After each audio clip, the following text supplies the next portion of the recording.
The Volani Confederacy was dying, and everyone knew it. For 300 years, their people had built something beautiful across 17 star systems. They were traders, teachers, and healers. Their ships carried medicine between worlds, not weapons. Their greatest achievement was a peace treaty that had lasted 2 centuries. But peace meant nothing to the Brutak Empire. The first attack came without warning. Brutak warships dropped out of hyperspace above the farming world of Velterra and simply started killing. They didn't want to negotiate or demand surrender. They wanted slaves and resources, and they took both with brutal efficiency.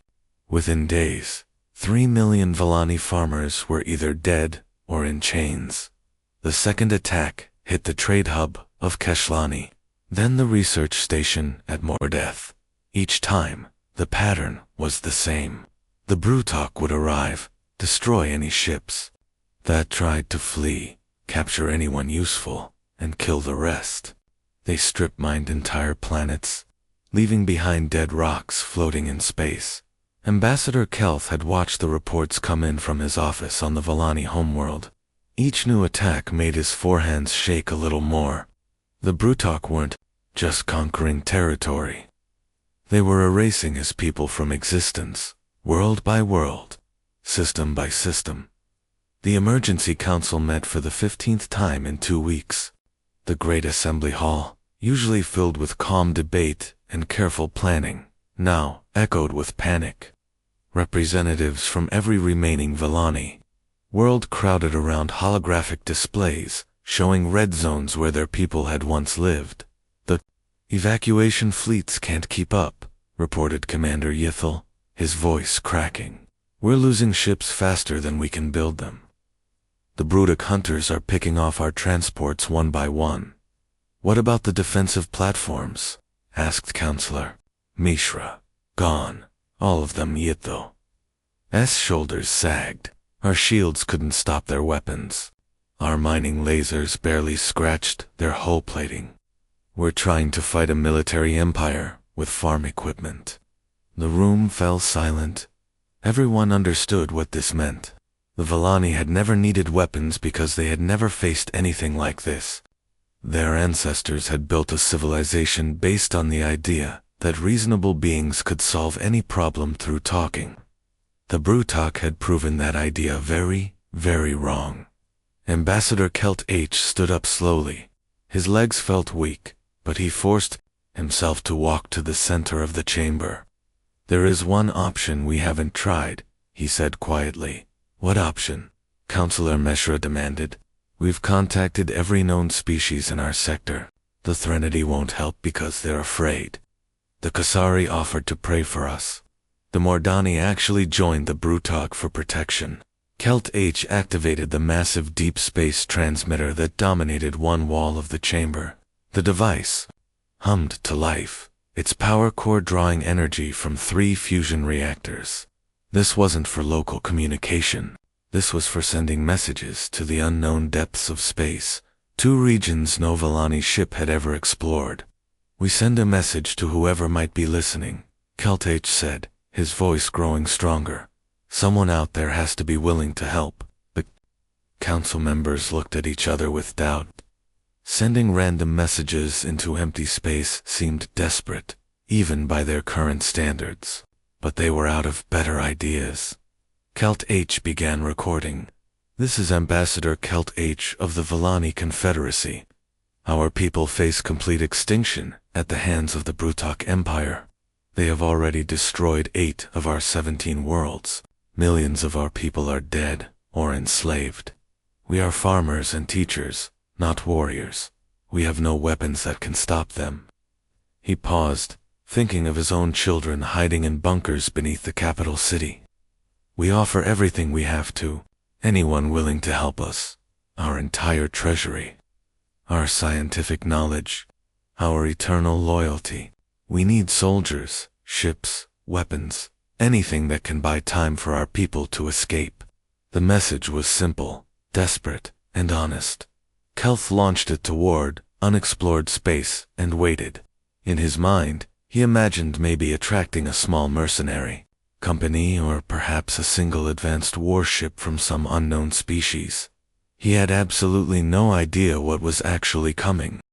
Admiral Jack Morrison sat in his command chair aboard the EU's Defender, reading the alien message for what felt like the 100th time. The translation software had worked overtime to decode the desperate plea, but the meaning was crystal clear. An entire species was being wiped out, and they were begging for help. "Sir, the Joint Chiefs are still arguing about this," reported his communications officer, Lieutenant Kate Williams. "Half of them think it's a trap. The other half are worried about starting an interstellar war." Morrison understood their concerns. This would be humanity's first official contact with alien life, and the politicians wanted everything to go perfectly. They'd spent 6 days debating protocol, proper responses, and diplomatic procedures. Meanwhile, according to the message, millions of beings were dying. "What's our current position?" Morrison asked. 3 days out from the Villani system, sir. We could be there by tomorrow, if we push the engines." Morrison made his decision. Set course for the Villani homeworld. Maximum speed. "Sir, we don't have official authorization yet." "Then we'll get it on the way." Morrison's jaw tightened. "I've read the intelligence reports on what these Brutok are doing. They're not conquering worlds, Kate. They're erasing entire populations. I won't sit here debating while that happens." The Defender was Earth's newest exploration vessel, designed for long-range missions beyond human space. It wasn't a warship, exactly, but it carried enough firepower to handle pirates or hostile encounters. Morrison hoped that would be enough. 30-6 hours later, they dropped out of hyperspace at the edge of the Villani system. What they saw made Morrison's blood run cold. "Dear God," whispered Lieutenant Williams from her station. "Are those all refugee ships?" The space around the Villani homeworld was filled with hundreds of civilian vessels fleeing in every direction. Most were clearly not designed for space travel. Morrison could see converted cargo haulers, passenger liners, even what looked like repurposed mining ships, all packed with evacuees, and hunting them were the Brutok. "Tactical report," Morrison ordered. Ensign Pete Davis worked frantically at his console. "I count 12 Brutok warships in the immediate area, sir. They're systematically targeting the refugee vessels.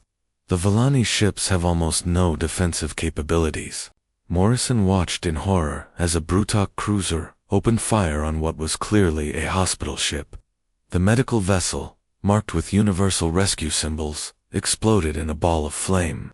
He could see escape pods launching, only to be picked off by fighter craft like they were playing some sick game. "Sir, those are civilians," Williams said, her voice shaking. "They're murdering families."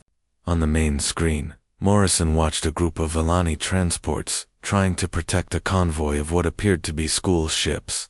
The adult vessels formed a defensive circle, using their own bodies as shields, while the children's transports tried to escape. The Brutok warships methodically destroyed the Defenders, one by one. "Sir, we're receiving a transmission from the Villani government," reported the communications officer. "They're asking if we're the help they requested." Morrison looked at his small crew.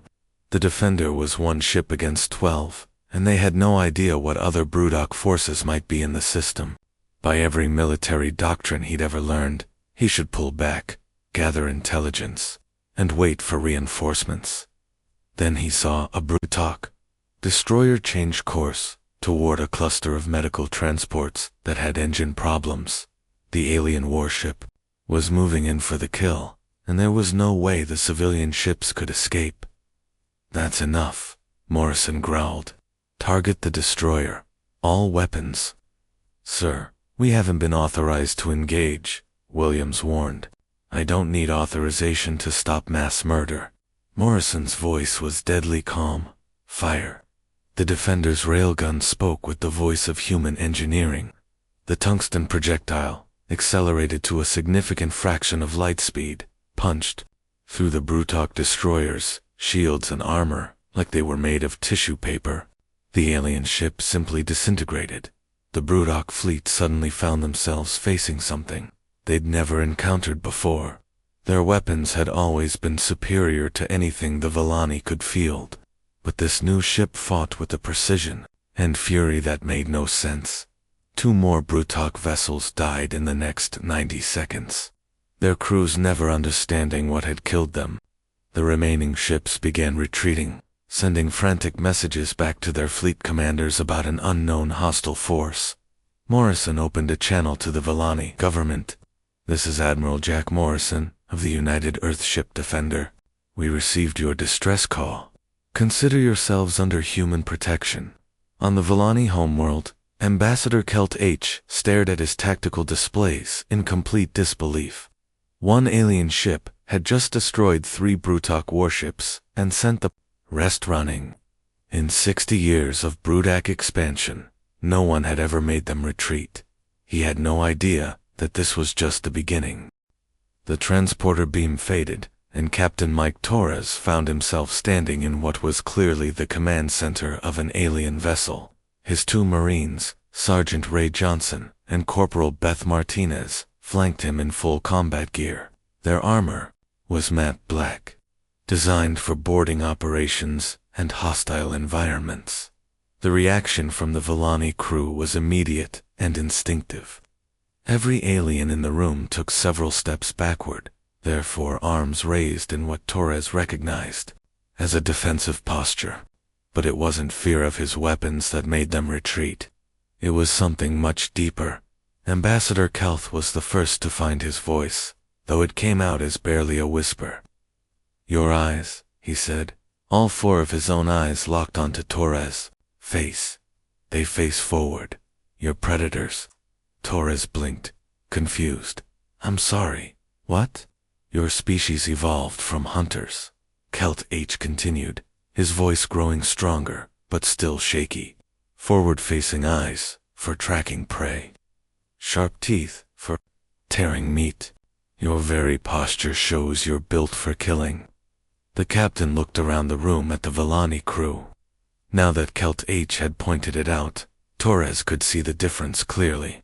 Every Villani had eyes positioned on the sides of their heads, giving them a much wider field of vision. Their mouths were small and clearly designed for plant matter. Even their movements were different, careful, measured, avoiding any gesture that might be seen as aggressive. "We're not here to hurt you," Torres said gently, motioning for his Marines to lower their weapons. "We came because you asked for help." "Yes, help," Kelt H said, wrapping his 4 arms around himself. "But you came in only 1 ship. We sent our message hoping for an army, maybe a fleet of mercenaries. Instead, we get 3 predators and 1 vessel." Sergeant Johnson couldn't help but smile. "Sir, maybe we should show them what 1 human ship can do." Torres nodded and gestured toward the tactical displays that dominated the command center. "Your orbital space was full of Broodock warships when we arrived. How many do you see now?" Kelth turned to look at the screens, his movements still nervous and jerky. The displays showed empty space where 12 enemy vessels had been hunting refugee ships just hours before. They retreated. "But how?" "Your ship is smaller than their destroyers. Size doesn't matter when you have better technology and training," Torres replied. "But this was just a scout mission. We needed to see what we're dealing with before making any real plans." Dr. Beth Cooper, the expedition's chief scientist, was already scanning the Villani equipment with her portable analyzer. She'd been studying their technology during the brief firefight, and what she'd found was disturbing. "Captain," she called out, "you need to see this." Torres walked over to where Cooper was examining what appeared to be the Villani's primary weapons console. The equipment looked advanced, but something was off about it. "These aren't weapons," Cooper said quietly. "These are mining tools. Industrial lasers designed for cutting through asteroids. Their defensive systems are radiation shields meant to protect against solar flares." The implications hit Torres immediately. "They don't have any real weapons at all." "None," Cooper confirmed. Their most powerful warship is basically a converted mining vessel. They're trying to fight a military empire with construction equipment. Torres turned back to Ambassador Kelt H, who had been listening to the conversation with growing embarrassment. We are not a warrior people, Kelt H admitted. We never needed to be. For 3 centuries, we solved every conflict through negotiation and compromise. Our ancestors believed that all intelligent life could be reasoned with. The Brutok proved that wrong. Torres said grimly. Yes, they do not negotiate. They do not compromise. They simply take what they want and destroy everything else. Kelth's voice broke slightly. We have 17 worlds, Captain Torres. They have already taken 8. Our people are dying by the millions, and we cannot stop them. Torres activated his communication device to send a priority message back to Earth Command. This is Captain Torres, reporting from the Villani system. The situation is worse than we thought. These people are completely defenseless against a genocidal military empire.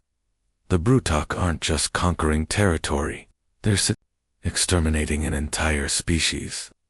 He paused, thinking of the refugee ships they'd seen, packed with families fleeing for their lives. The enemy is targeting civilian populations, schools, hospitals, refugee transports. They're killing children for sport. The message traveled through subspace back to Earth, where it would reach the Joint Chiefs, the President, and ultimately, every human military installation in known space. Torres had no idea that those 3 words, "they're killing children," would trigger something the galaxy had never seen before. Within hours, every human military base, colonial militia, corporate, security force, and private military contractor would receive the same message. The response would be immediate, overwhelming, and absolutely terrifying to anyone who stood in humanity's way. But for now, Torres just focused on comforting the terrified aliens who had accidentally called upon Earth's protection. They had asked for help, and they were about to get far more than they could possibly imagine. General Tom Bradley had seen a lot in his 30 years of military service, but nothing quite like this. The Pentagon's main command center buzzed with activity as reports streamed in from every corner of human space. Officers ran between stations. Communication screens flickered with incoming messages, and the massive tactical display showed ship movements across dozens of star systems. Sir, the response is unprecedented, Colonel Amy Davis reported, her voice barely containing her amazement. We're getting volunteer requests from everyone. The Mars Colonial Guard wants to send their entire fleet. The asteroid miners are converting their cargo haulers into gun platforms. Even the corporate security forces are asking permission to join. Bradley studied the numbers scrolling across his screen. 800 ships and counting, all requesting permission to join what was supposed to be a limited humanitarian mission. This wasn't military protocol. This was something else entirely. What about the civilian contractors? Bradley asked. That's the crazy part, sir. Titan Industries is retrofitting their entire merchant marine with military-grade weapons. The Belt Mining Consortium is volunteering their heavy construction ships. They're calling it Operation Shepherd, protecting the flock. Bradley shook his head in disbelief. We sent 1 ship to make first contact, and now half the human race wants to go to war. The reason was simple, though Bradley didn't fully understand it yet. Captain Torres' report had spread through human military channels like wildfire. 3 words had changed everything. They're killing children. Every human who heard those words had the same visceral reaction. Someone was murdering innocent families, and that could not be allowed to continue. On the other side of the galaxy, Warlord Goktal of the Brutok Empire was having his own emergency meeting. The massive alien stood nearly 3 meters tall, his scarred hide bearing the marks of countless battles. Around him, his war commanders shifted nervously as they delivered their reports. The unknown vessel has withdrawn to the outer system, reported his fleet admiral, but they've made no attempt to leave entirely. They appear to be waiting for something. Goktal's claws scraped against the metal table. One pathetic little ship destroyed 3 of our destroyers and sent an entire battle group running like frightened prey. Their weapons are unlike anything we've encountered, another commander added. Our shields might as well have been tissue paper. Their projectiles punched through our armor like it wasn't even there. Then we will show them what happens when they face the full might of the Brutok Empire, Goktal snarled. Summon every fleet, every ship, every warrior. We will crush these newcomers and continue our expansion. The largest military mobilization in Brutak history began immediately. Warships from across their empire received recall orders. Battle fleets that had been conquering other systems turned around and headed for Vallani space. Within days, over 2,000 Brutak vessels would converge on what they thought was a single enemy ship, back on Earth. Admiral Morrison received his new orders aboard the Defender. He read them once, then twice, hardly believing what he was seeing. Kate, get me a secure channel to all human military frequencies, he ordered. Lieutenant Williams worked quickly at her console. Channel open, sir. You're broadcasting to every human ship, station, and installation in known space. Morrison took a deep breath. What he was about to say would change everything. This is Admiral Jack Morrison speaking to all human forces. The situation in the Vallani system has escalated beyond our initial assessment. We are facing an enemy that specifically targets civilian populations. They hunt refugee ships for sport. They bomb schools and hospitals. They are committing genocide against an entire species that has never threatened anyone. He paused, thinking of the Vallani children he'd seen fleeing in those overcrowded transports. All ships responding to this crisis are hereby authorized to use any force necessary to protect Vallani civilians. Rules of engagement are suspended. You have full permission to engage and destroy any Brutok forces threatening innocent lives. Show them what happens when humans decide something is worth protecting. The message reached over 1,200 ships across human space. Colonial militias received it in their home systems. Corporate security fleets heard it while escorting trade convoys. Even civilian cargo haulers, hastily fitted with surplus military weapons, got the transmission. The response was immediate and overwhelming. Every single ship that could make the journey began moving toward Vallani space. This wasn't just a military operation anymore. This was humanity going to war. What the Brutok didn't understand was that they had made a critical mistake. They had shown humans something that triggered every protective instinct the species possessed. They had demonstrated that they were willing to murder children for conquests and profit. Warlord Goktal thought he was facing one mysterious ship. Instead, he was about to encounter something the galaxy had never seen before. Humanity united in righteous fury, with absolutely no intention of showing mercy to those who preyed on the innocent. The stage was set for a confrontation that would echo across the stars for generations. Ambassador Kelth had lived through 8 decades of Vallani history, but nothing had prepared him for what he was seeing on the tactical displays. Just 12 hours ago, the space around their homeworld had been empty except for refugee ships, and the single human vessel that had saved them. Now, the entire system was filled with ships. This cannot be real, he whispered, his forehands shaking as he adjusted the display controls. The sensors must be malfunctioning. But the sensors were working perfectly.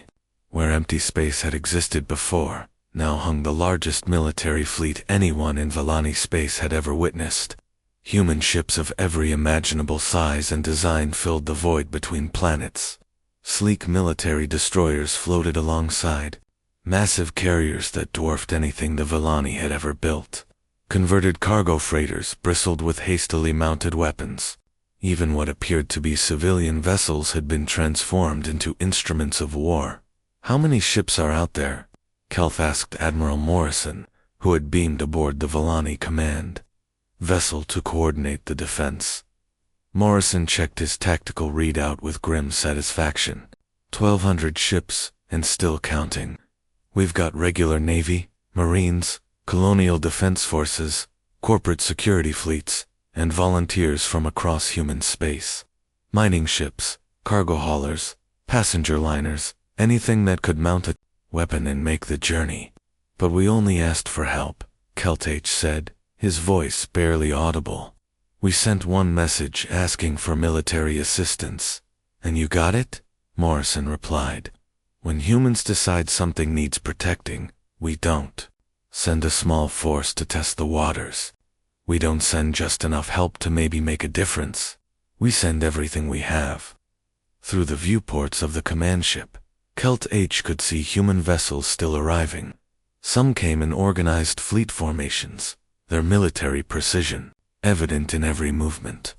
Others arrived in small groups, or even individually volunteers who had crossed half the galaxy, because they'd heard that someone was murdering children. Your people traveled all this way for strangers, Kelt H said, struggling to understand. You don't even know us. We know enough, Morrison said firmly. We know you're farmers and teachers facing an empire that kills civilians for sport. We know they're targeting your children. That's all we needed to know.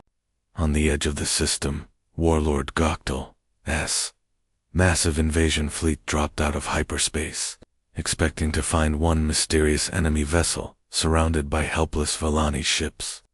Instead, his sensors immediately detected something that made his blood run cold. How many ships? He demanded from his flagship's bridge. Over 1,000, my lord, his tactical officer reported, his voice trembling. All armed, all moving into battle formation. Goktal stared at the tactical display in disbelief. His intelligence reports had said, one ship. One single vessel. That had gotten lucky against a small patrol. Instead, he was facing an armada that stretched across the entire inner system. This is impossible, he snarled. No species mobilizes this quickly. No one sends their entire military for one minor battle, but that was exactly what humanity had done.